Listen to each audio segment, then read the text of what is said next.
Alas 5:10 na, 1 Western Visayas na. Alas 5:10 na, 1 Western Visayas na.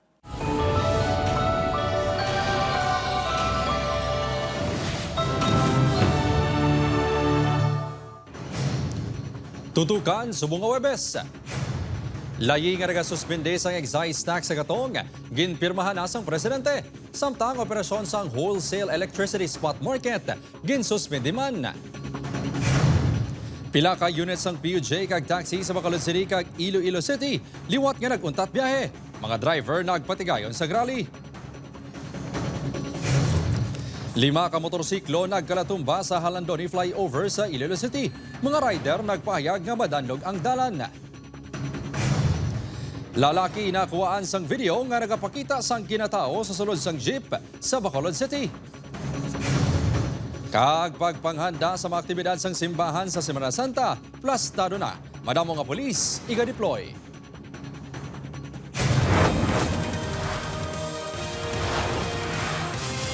Ini ang GMA Regional TV, One Western Visayas.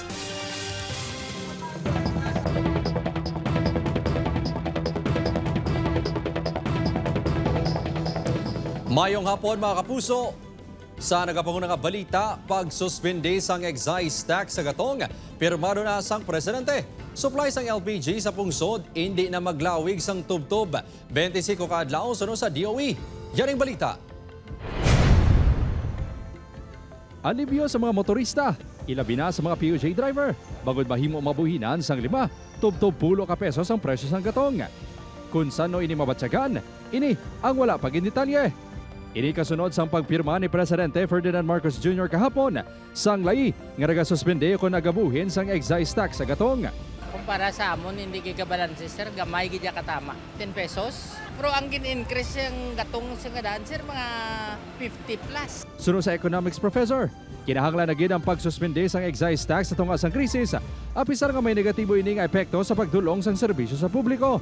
Ang ako niya nga suggestion niya tani ever since hindi lang kita mag-rely solely on fossilized fuel. Pwede nato niyang mausar ang aton mga renewable energy kay damo mangguro kita. Ginsuspende man sang Energy Regulatory Commission ang operasyon sang wholesale electricity spot market o kunwesam sugod subong adlaw. Tuyo sini nga masiguro nga estable ang supply sa kuryente kag matap na ang tuman nga pagsaka sang presyo sang elektrisidad. Depende mo po sa spot market sir, pero at least may protection ng spot market kaya hindi mag-surge ang bili sa spot market.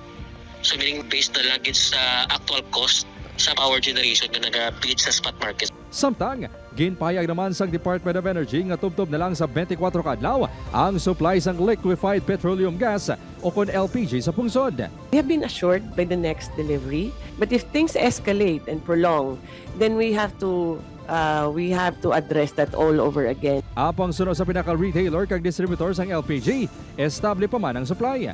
Apang bangod sang tuman kamahal nga gatong, napilitan man na magpasaka sang presyo sang LPG sang tubtob 40 pesos kada tangke.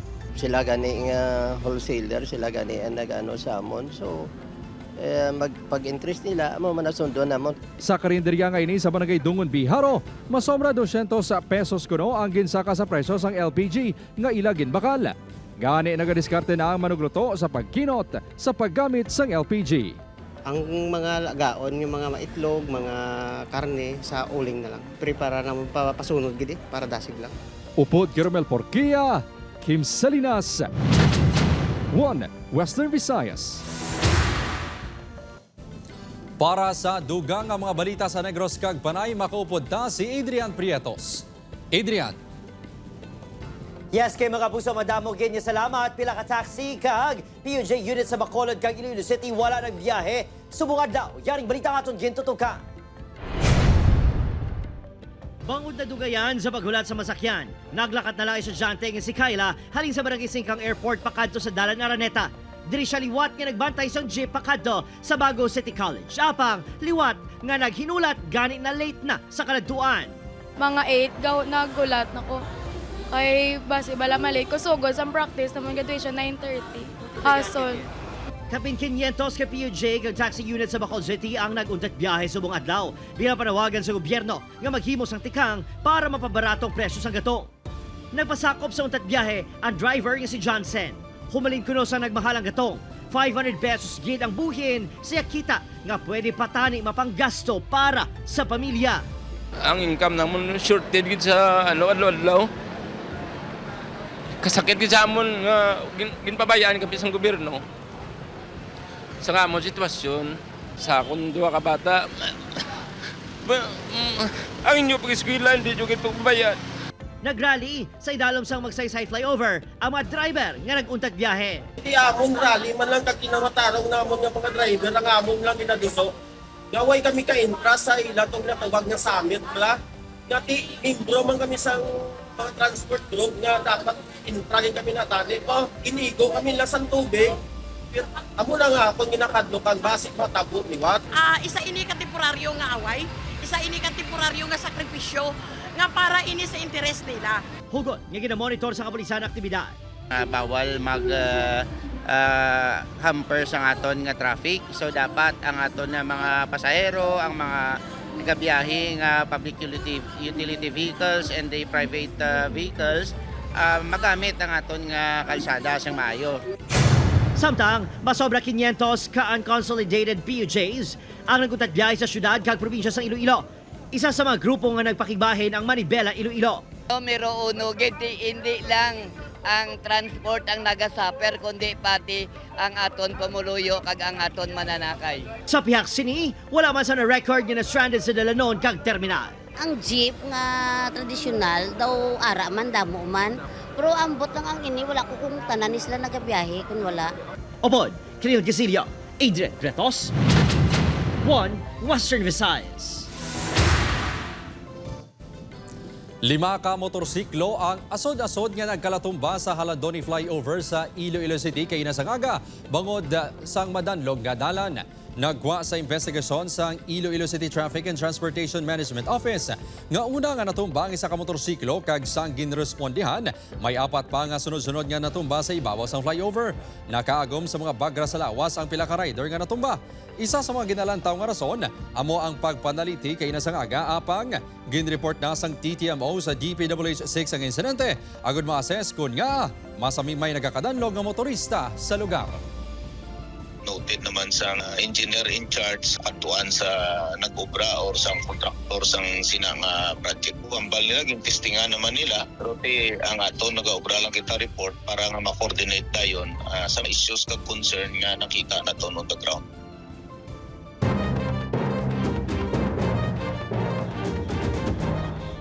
Lalaki na kuhaan sang video nga nagapakita sang iya kinatawo sa sulod sa isa ka PUJ sa Bacolod City. Yaring balita nga itong gintutong ka. Sa sining nga video, makitang lalaki nga nakaduag pula nga shorts sa sulod sa isa ka PUJ. May ginasabak ini nga body bag, apang halata nga hungod sini nga ginapakita ang iya kinatawo. Pahayag sa isa sa mga pasahero nga hindi luyag paghingadlan. Natawong insidente sa nakalabot ang PUJ sa bahin sa barangay Handumanan, Bacolod City. Samtang, sa sulod, sa isa ka modernized PUJ, makitang lalaki nga nakapula ka shorts kag pareho nga body bag. Kasubong sa insidente sa PUJ, ginapakita man sa lalaki ang iya kinatawo. May kopya na sa video sa Bacolod City Police. Ginapangita ng lalaki sa videos. May 911 tawag ka mo iatang yung detalye para mataktan yung mga tao nga amo sila. Lalo na subong ligtin season, hindi kita daming olupura. Importante, sunod sa WCPD nga magpasaka sa reklamo ang mga nagkuha sa video kag iban pa nga nakasaksi sarang magapangatubang sa reklamong lalaki. Kung ang anti-bastos loya na nag-cover pagid siya sa aton nga mga streets, mga public spaces, kung diin bala dapat maging safe ang aton nga mga pumuluyo, mag-report sa aton nga mga kapulisan dayon, no? Agod nga matagan naton sa aksyon ang mga nakabatsyag sa mga discomfort. Apang wala pa sa desisyon ang duha ka uploader. Ang akto sa lalaki sa videos, isa kasahi sang exhibitionism disorder, suno sa isa ka psychologist. Magambal ka exhibitionistic disorder be sa hapos nga ano na lang gid nga pag-insindi ini gakatabo sa mga tao bala nga hindi nila makontrol ang ilang sexual nga urge. So ang ginaobra nila is ginapakita nila ang ilang kinataw sexual organ nila sa mga non-consenting strangers. Pahanumdom sang psychologist sa tion nga makasaksi sang siningasahi sa disorder. nakabatsyag siya sang distress, nakulbaan siya. Mas appropriate gid nga manaog siya unahon niya niyang safety niya para hindi gid bala ang mag-apekto gid sa iya ang natabo. Ikaduwa is pangita siya sang otoridad. Upod, Trill Gasilio, Adrian Pretos, 1 Western Visayas. Pila ka pasahero ginkakibot ang pagpasaka sa plete sa mga passenger vessel nga nagabiyahe Bacolod, Iloilo, vice versa. Halos tanan nga mga shipping vessel nagpasaka sa plete suno sa Marina 6. Si John Sala nakatutok live sa Barangay Libertad, Lapuz, Iloilo City. John.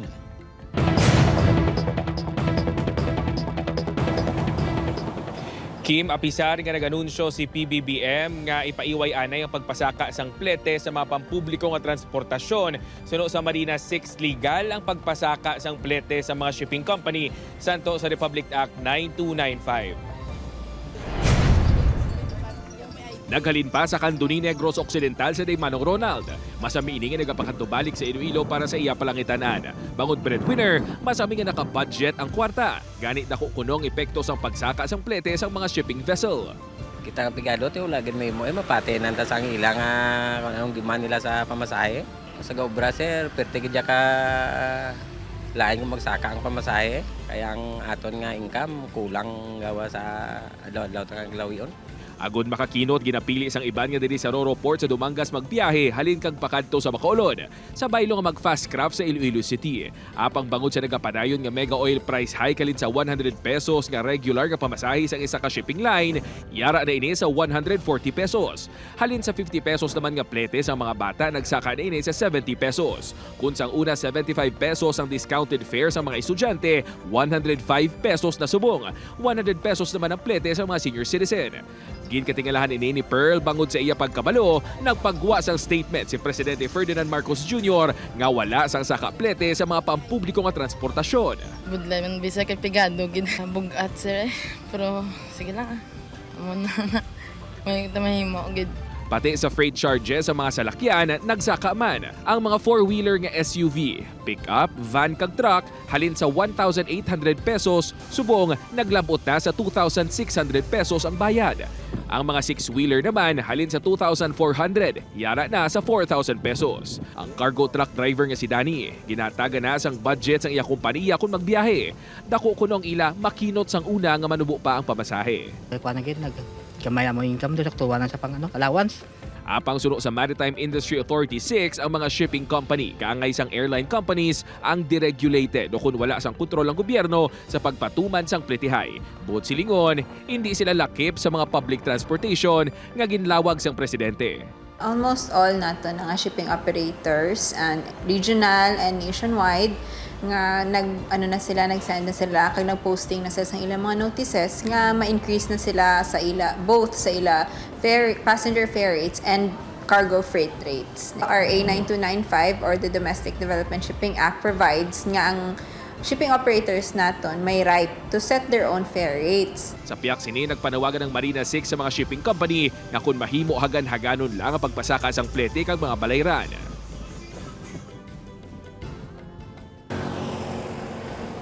Kim, suno sa Marina, ginatunan nila ang pagpanubo o kung pagkakasang pila ka mga fees nga ginabaydan sa mga shipping company bilang bulig man sa ila sa padayon nga pagsaka sa presyo sang gatong. Kim? Madamong nga salamat, John Sala. Bantayan, pagpanghanda sa mga aktibidad sang simbahan sa Semana Santa, plus lalo na, madamong nga pulis siga deploy sa pagbalik sang One Western Visayas. Ini ang GMA Regional TV, One Western Visayas.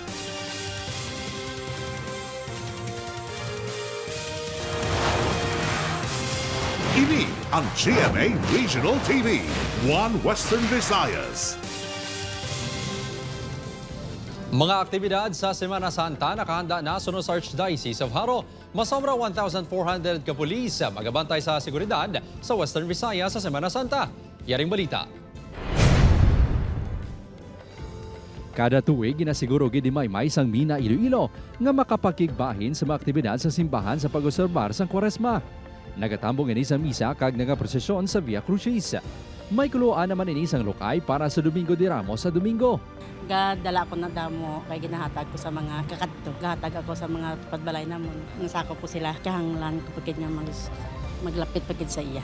Nakahanda na ang mga aktibidad sa Semana Santa sa Tagsaka Parokya, suno sa Archdiocese of Haro. Sa Haro Metropolitan Cathedral, hiwaton alas 6 Domingo sang aga ang pagbendisyon sa mga ramo sa Haro Plaza Bandstand. Halin Lunes Santo, tubtob Miyerkules Santo, may mga misa halin las 5:30 sang aga, tubtob las 5:30 sang hapon. May confession man sa aga kaghapon. Las 12 sang udto, tubtob las 3 sa hapon ang 7 palabras sa Biyernes Santo. Ang Semana Santa ang tion sa pagpamalandong kag pagpangamuyo sa kasakit, kapatayon, kag pagkabanhaw ni Hesukristo. Try-gid naton nga mag-joy, especially sa mga retreats, magpamati sa mga talks, mag-avail sa Sacrament of Reconciliation. Kaya naidugay na kita wala nakakumpisar, no? Kagabatonon kay experience man ato yung pagigugma sa Diyos sa aton yung naghatag sa iyang kabuhi para sa aton yung kaluwasan. Samtang, 1,455 naman ka pulis ang iga-deploy sa Police Regional Office 6 sa Western Visayas sa Semana Santa. Sugod sa Domingo, Marso 29, yara na sa heightened alert ang kapulisan. Hugton ang police visibility sa mga simbahan, terminals, kag iban pa nga areas of convergence. Amo man ang checkpoint kag patrol operations. Yara kita nga igabutang police assistance desk, especially sa mga transport hubs nato, no? Agud maga-provide sang immediate support kag assistance sa aton iya nga mga travelers na commuters. Upod Kirmel Porquia, Kim Salinas, 1 Western Visayas. 16 man ka OFW sa Middle East luyag na magpauli sa Bacolod City. LGU na tala na nga maghatag sang bulig. Yaring balita nga itong gintutukan. Halin sa gintukod ang help desk sa Bacolod City LGU naglabot na sa 160 ka mga tawag kag mensahe ang ilan na bato na rin sa OFWs nga apektado sa nagapadayon nga gyera sa Middle East. 16 ka mga Bacolod noon ang nagpabutyag nga luyag magpauli bangod sa kabalaka sa ila seguridad. For those repatriation concerns, of course na-relay natin formally sa DMW kag gina-facilitate na. Mostly Middle East gid. May Bahrain, may Kuwait, Saudi, but mostly sa mga affected areas, kids. Si Darwin Cornelio Uy, 48 anyos sa Isabela Negros Occidental, nagpadulong sa UAE sa Pebrero para sa Table Tennis International Competition. Apang wala ini naglaom nga masaksihan niya ang gyera. Nag-abot ng time na nilupok na yung dito. Na dito ang US Air Base dito sa Abu Dhabi. At first, daw normal. Nasibot kami, then suddenly, dinadira na nila ang Dubai Airport, then ang mga kilala nga mga Jumeirah Hotel, hindi ko hindi na mayo, nilupad ang mga details. Tuman ang iyang pagpasalamat nga nalakip ini sa 15 nga nagpauli sa Negros Occidental. Sa datos sang Peso Negros Occidental, may napulo pa ka OFWs nga stranded sa Metro Manila matapos ginkan silang flights pa Middle East. May kapin 30 ka Bacolod no naman nga mapadulong sa Kuwait ang nagpabilin stranded humalin Pebrero. Until now, gahulat pa kami sa amon visa stamp na ma-release para nga makapalupad kami Kuwait. Pero ang Saudi, okay naman siya. Upod, Kiril Gasilio, Adrian Berros, 1 Western Visayas.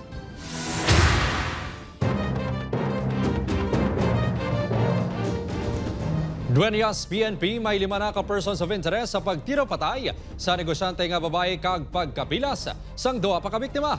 Si John Sala nakatutok. 5 na ang ginakabig person of interest ang Dueñas Police nga posible sa likod sa pagpangtiro sa isa ka pick-up sa barangay Poblasyon A Dueñas, Iloilo sang Lunes. Ang insidente nagresulta sa kamatayon sa negosyante nga si Marigold Hamelo. Suno kay Captain Francis John Layog, hepe sang Dueñas PNP, nag-execute na sang affidavit sa Wilbert Auditor kag Jerry Pampag ang mga kaupod sang biktima sang natabong insidente. May mga pangalan sila nga ginhatag nga roughly into 5 persons of interest na mag-antawon naton.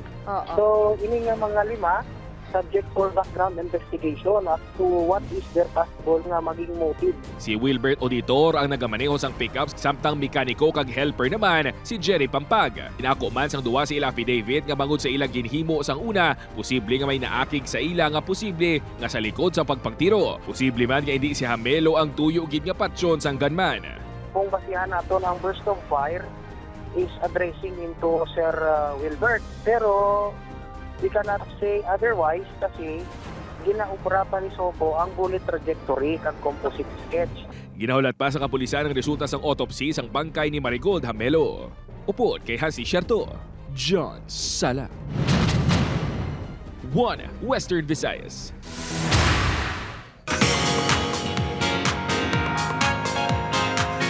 Mga puso, yari na mga dapat bantayan sa Encantadia Chronicles Sangre. Sino bala magabalik sa kabuhi ni Mitena? Paano sinibag-uhon ang pananawan ni Perena sa kalibutan?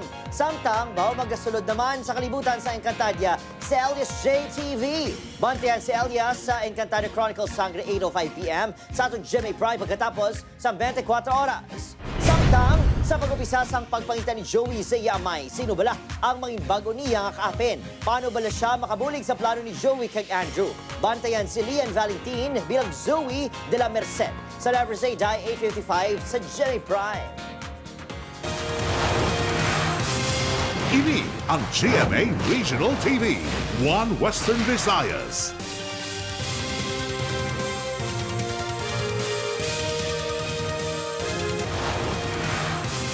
Ini ang GMA Regional TV, 1 Western Visayas.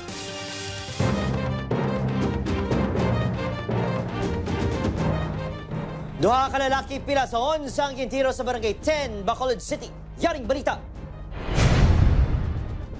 Sa kuwasang CCTV sa Barangay 10, pasado alas 10 kagabi. Makita nga matawhay nga nagalakat-lakat ang pila ka mga residente. Apang, hinali nga nagdinalaga ng mga tao sa nakabati isang matunog nga lupok.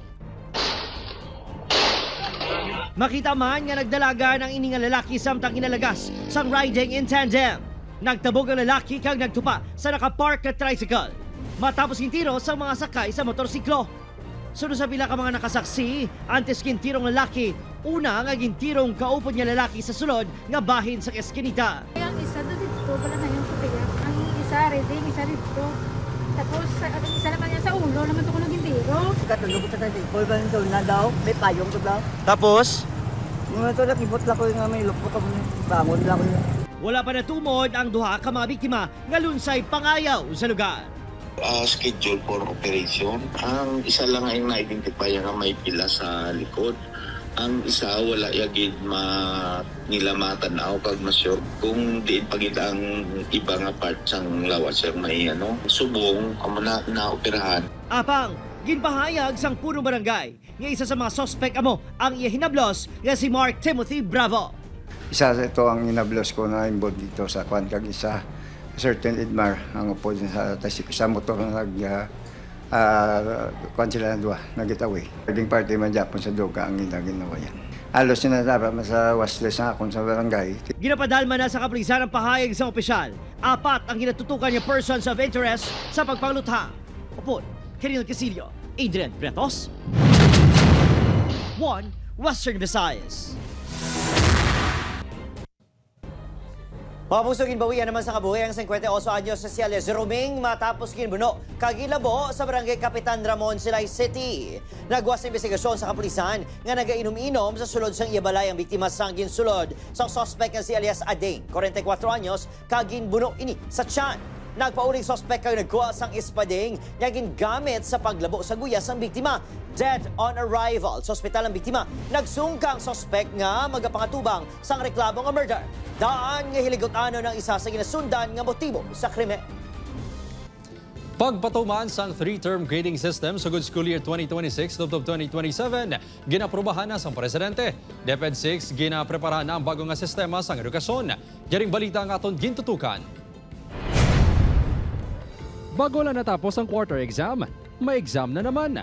Ini ang eksperyensya sang grade 11 student nga si Ed sang Fort San Pedro National High School sa naandan niya 4 ka grading system. Suno kay Ed, hindi niya maididan to ng mga lesson kag ginapang-discuss sa klase. Apang inaginalauman masolusyonan sa tato ka grading system nga ipatuman sa school year 2026 to 2027 matapos ginaprubahan na ini ni Presidente Ferdinand Marcos Jr. Ma-shorten nga mo nga mga exam at least hindi kami gawago, hindi kami ma-pressure sa laba sa doon. Ginakos ang prinsipal sa bulutuan nga tambak sa paperwork sa mga manunudlo sa apat ka grading system. Hago man sila sa pag-obra sa grades sa kada quarter. Kumbaga ang competency, sabi ko kaysa hindi maubos bala sa isa lang ka-grading. Yung isa pagingin na doon na anuhan ko, kaisa na lang ang parangal. Amo ginaya actually, ang aton recognition bala. So end of the year na lang siya. Kay kada quarter may parangal. So, trabahoso gid siya. Sunod sa DepEd, 53 sa 180 ka school days ang school year 2023 to 2024 ang nauyang bukod sa malain nga tiyempo kag non-instructional activities nga nagpalipot sang learning time. Sa bago nga sistema, pahat-pahaton ang school year sa structured blocks nga na-design sa assessment kag preparation. Mas malaba nga instructional phases kag mas tutok nga tion sa remediation, enrichment kag teacher development. Wala pa sa may nabaton nga official order ang DepEd 6, apang ginapreparahan na ang bagong sistema. So basically, mag-una inaanay nga orientation. Siyempre, una, mga students i-orient natin, teachers. Hopefully, ginasigahom natin nga with this setup, mapa-improve natin ang delivery sa basic education sa aton nga mga kabataan. Upod kay Romel Porquia, Kim Salinas, 1 Western Visayas. Nag-umpisa na ang ASEAN Capital Markets Forum sa isa sa Boracay sa Malayaklan. Magadugay ini tubtubwas sa Marso 27. Ginabugusan sa nagkalain-lain nga ASEAN member countries ang meeting kung saan ginaistoryahan ang dugang nga mga pamaagi agud mas mapaumuad ng capital market.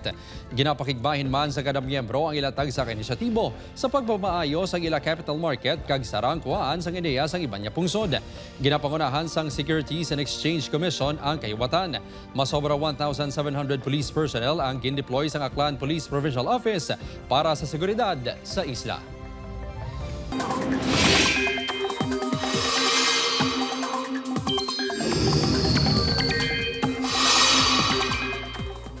Mga kapuso, halos nag-umpisa na ang opisyal nga tig-ilinit season kag grabe nga init ang posible mabatyagan sa iban nga bahin sang pungsod. Bangod man sa gihapon sa easterlies ukon mainit kag mapaang hangin gikan sa dagat Pasipiko. Bilog nga pungsod ang apektado subong. Pero bisan mainit, may chance man sang ulan sa iban nga parte sa pungsod. Sa datos sang Metro Weather, may chance sa lapta-lapta nga ulan sa pila ka lugar sa Antique, Aklan kag Negros Occidental.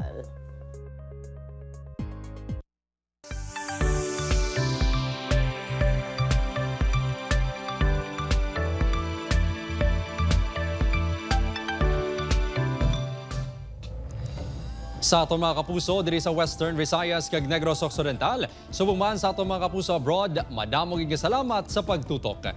Mag-isa kita kag hibaloon ang mga balita tungod local news matters. Ako si Kim Salinas, ini ang 1 Western Visayas. Bugos nga pwersa para sa mas dako nga misyon kag mas masangkad nga pagserbisyo sa pungsod.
Bulacan.